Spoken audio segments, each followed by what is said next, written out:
In the heart of boxing lies a strategy as old as the sport itself: counterpunching. It's not just about hitting back. It's about calculated retaliation. It's about turning defense into offense, exploiting your opponent's aggression. Counterpunching is a chess match played at lightning speed, demanding anticipation, precision, and nerves of steel. A well-executed counter can change the tide of a fight. It demoralizes the aggressor, shifting the momentum and seizing control. Think of it as a viper lying in wait, striking with deadly precision when its prey least expects it. It's a skill that separates the good from the great, turning fighters into ring generals. Timing is the lifeblood of counterpunching. Too early and you'll meet empty air. Too late and you'll eat a fist sandwich. It's about recognizing the precise moment your opponent commits to his attack, leaving an opening you can exploit. This isn't about guesswork. It's about reading your opponent like a book. Watch their shoulders, their hips, their eyes. Look for the telltale signs of their punch. The slight drop of the shoulder, the shift in weight. These are your cues, the whispers that precede the storm. Distance is your ally in counterpunching. Too far, and your counters lack the power to deter your opponent. Too close, and you risk getting caught in the crossfire. The key is to maintain a distance where you can evade your opponent's attack and retaliate with maximum impact. This sweet spot varies depending on your opponent's reach and style. Against a taller, longer-limbed fighter, you might need to get inside, slipping punches and countering with hooks and uppercuts. Against a shorter, stockier opponent, you might favor a longer range, using jabs and straight punches to keep them at bay. Counterpunching is a versatile art form with a repertoire of techniques to fit every style and situation. Let's examine some of the most effective counters in boxing. Slip and counter. This classic counter involves slipping your head to the outside of your opponent's jab and immediately firing back with a straight right hand. Parry and counter. Using your lead hand to deflect your opponent's jab, creating an opening for a counter right cross or left hook. Shoulder roll and counter, rolling under your opponent's hook and countering with an uppercut or a right hand over the top.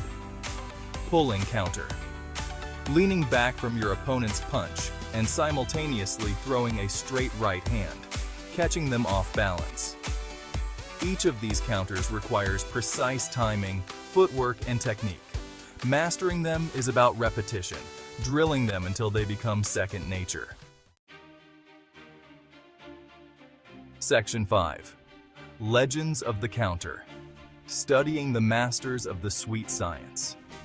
Throughout boxing history, certain fighters have elevated counterpunching to an art form. These legends serve as blueprints for aspiring counterpunchers. Muhammad Ali, the master of the rope-a-dope. Ali would often lure opponents into traps, using his reflexes and speed to evade their attacks and counter with lightning-fast combinations. Joe Louis. Known for his devastating right hand, Louis was a master of slipping punches and delivering knockout blows with surgical precision. Floyd Mayweather Jr. With his unparalleled defensive skills and pinpoint accuracy, Mayweather dominated the sport, using his shoulder roll and counter right hand to dismantle opponents. By studying these legends, we can learn the nuances of counterpunching, from their footwork and head movement to their ability to anticipate and exploit openings.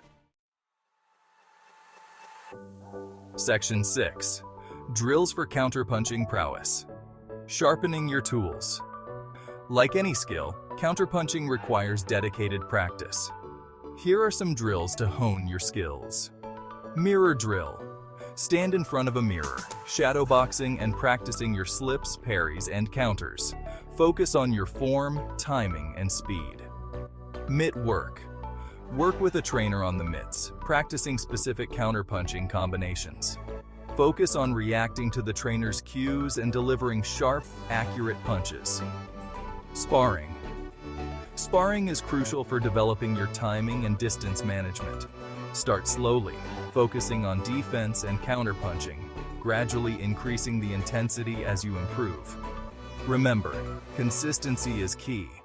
The more you practice, the more instinctive your counterpunching will become. Section 7. Footwork and head movement.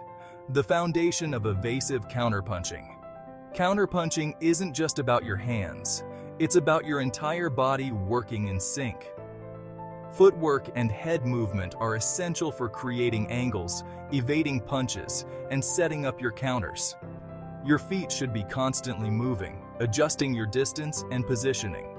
Use lateral movement to circle away from your opponent's power hand and create angles for your counters. Head movement is equally important, slipping and bobbing to avoid punches while keeping your eyes on your opponent. Section 8. Conclusion. The counterpuncher's mindset. Patience, precision, power. Mastering counterpunching is a journey, not a destination. It requires patience, discipline, and a willingness to learn from your mistakes. But the rewards are well worth the effort. Counterpunching is more than just a technique. It's a mindset. It requires patience, discipline, and the ability to stay calm under pressure. It's about outthinking your opponent, turning their aggression against them, and delivering the decisive blow. So step into the ring, embrace the art of counterpunching, and unlock your full potential as a boxer.